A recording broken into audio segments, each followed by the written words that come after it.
Hello, hello, my brothers and sisters. This is Garrett Bake, your brother in arms, and welcome to another episode of The Tactical Businessman.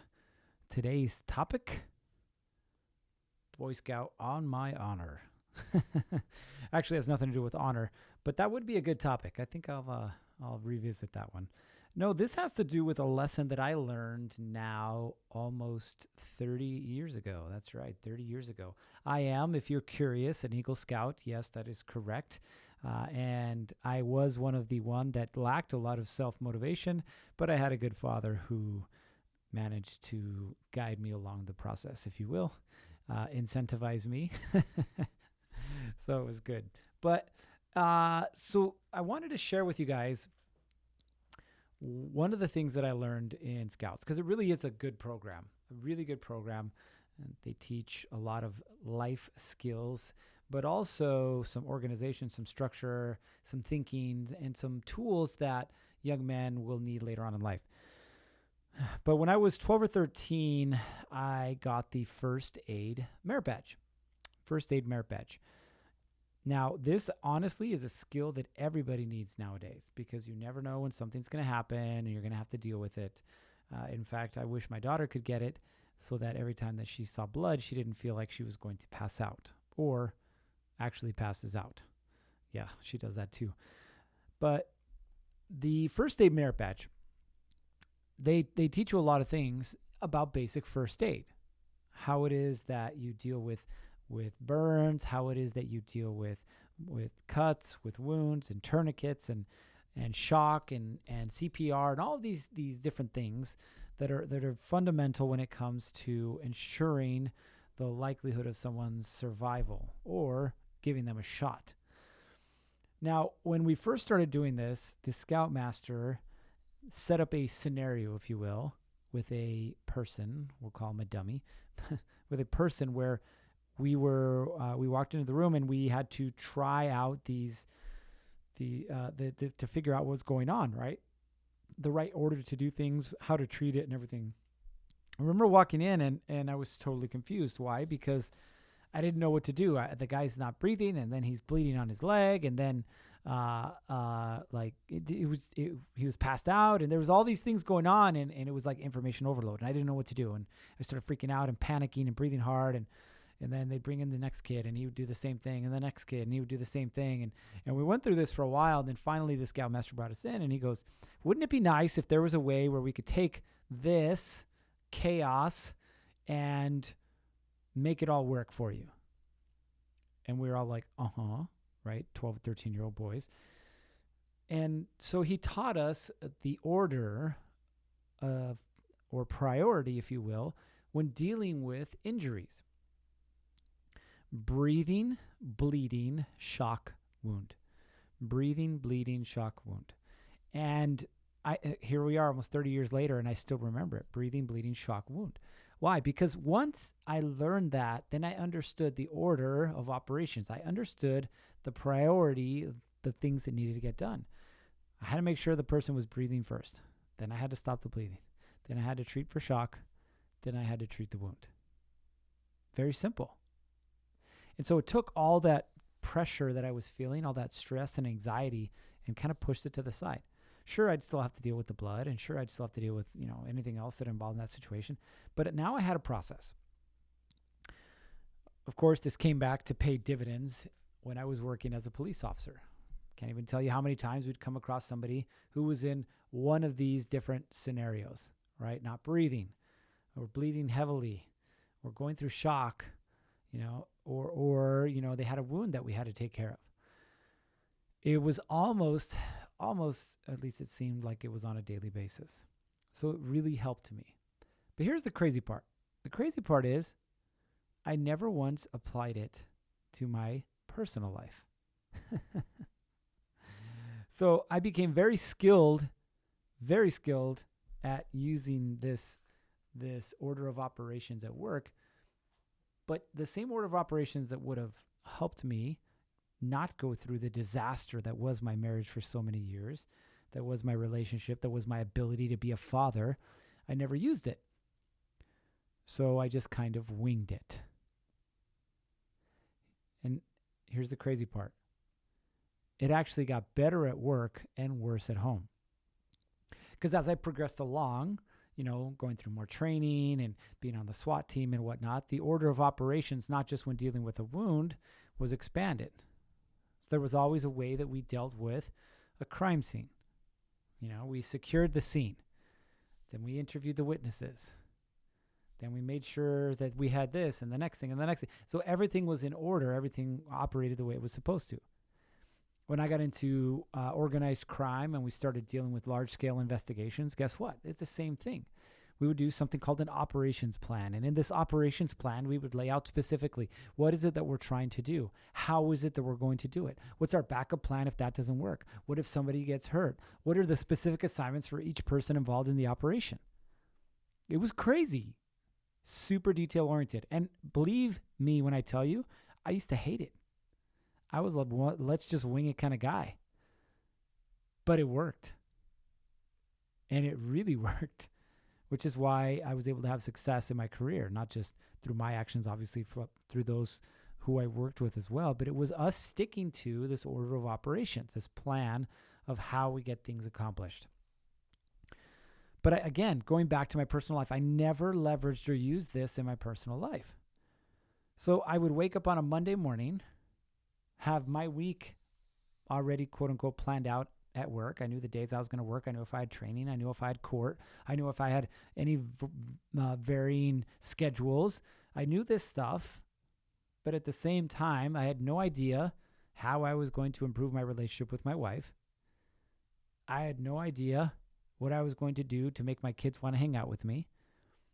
And so what did I do? The same plan that I'd done before, which was just wing it. Now, I've talked about this before, and it's funny that I'm talking about it again. Well, maybe it's not funny. Just wing it. The strategy employed by most men today. In fact, I should trademark that and put it on a shirt. Just wing it. Why? Because I'd love to come up with this philosophical answer for why it is that men like to wing it. But I don't have one. I don't. We're just really good at it. We're really good at sucking it up too. I would go home then after being in this organized environment that produced results. I would go home and the chaos of personal life would show up. And I didn't know how to deal with it.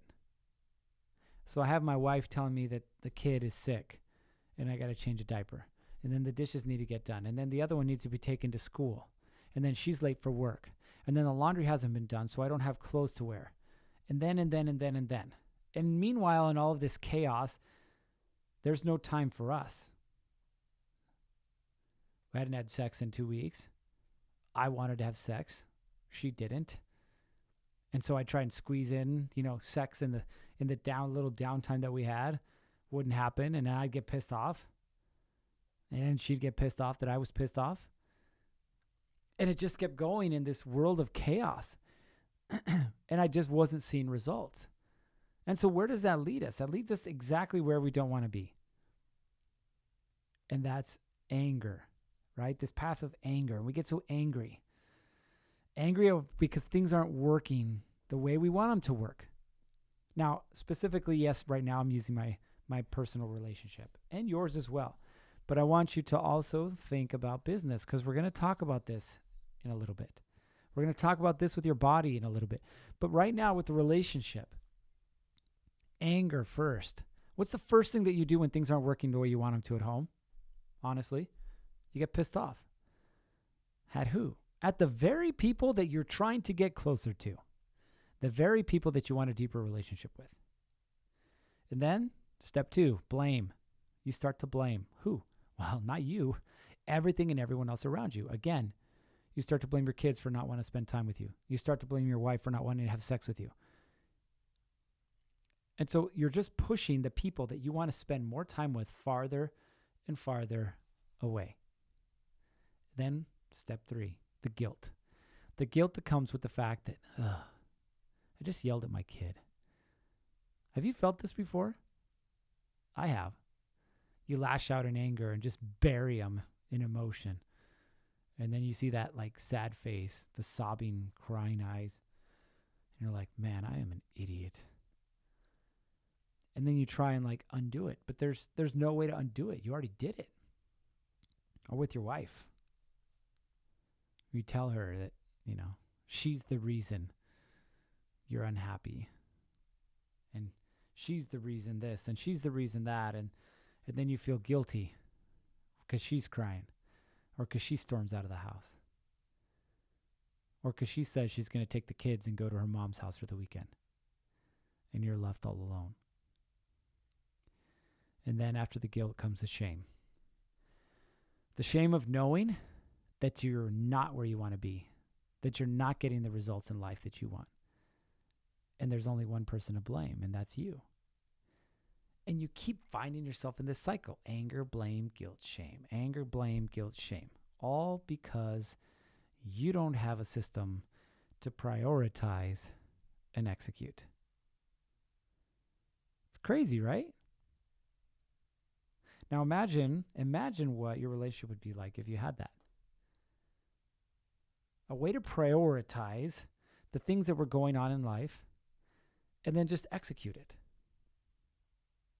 Let's take it to your business. Monday morning, what do you do when you walk into the office? Well, half of you freak out and you're like, ugh, here we go again, Monday. You know exactly what I'm talking about. It doesn't matter if you're an entrepreneur, if you're a business owner, if you're an executive, if you're a supervisor, if you're an employee, like whatever you are, you wake up, quote unquote, Monday, and you're dreading it. Why? Because it seems like everything happens on Monday. All the fires are lit. People need everything, and there's not enough time to get anything done.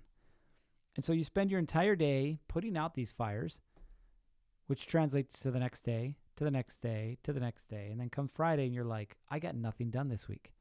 Yeah, that's because you were putting out fires. There was no strategy to what it was that you were doing. There was no prioritizing, and therefore there was no execution. And so projects that could be done in a day or two, or maybe even a week, get pushed off for months at a time. So imagine if you had this system, prioritize and execute. Prioritize and execute. So you get there Monday morning, or even before you get to the office, and you list out all the things that need to get done. And then you start putting them in order of the list that needs to get done, right? And you start at the top and you just start going. Crazy how these things will happen. So it takes the chaos, the stress, the anxiety that comes with not having a plan and just shoves it out the window. Sure, there might still be pressure of deadlines, right? This is part of life. But you now have a plan to be able to execute this. Doesn't matter if it's first aid, doesn't matter if it's your relationship, doesn't matter if it's your business. Hell, it doesn't even matter if it's your body. All of these areas can work and can improve if you simply prioritize and execute. These two words. So the question I have for you right now is, where in your life do you need to start prioritizing and executing? Is it in your relationship with your wife or your kids? Is it in your business? How about the way that you treat your body? What I can tell you is that if you take this simple strategy, prioritize and execute, and you start dealing with it the way it needs to be dealt with, all of a sudden, that's right, results. The things that we really want to see, results will start showing up in your life. So, be like 12-year-old me. Learn the formula, breathing, bleeding, shock, wound. Just kidding, not that one. Prioritize and execute. And every Monday, do this. Every Monday, do this. And you can even do this every single day, but especially every Monday, do this. And watch what happens to your personal relationship, watch what happens to your business, and watch what happens to your body as you simply start to prioritize and execute. All right, that's all I got for you today. As always, stay safe, and we'll see you on the next one.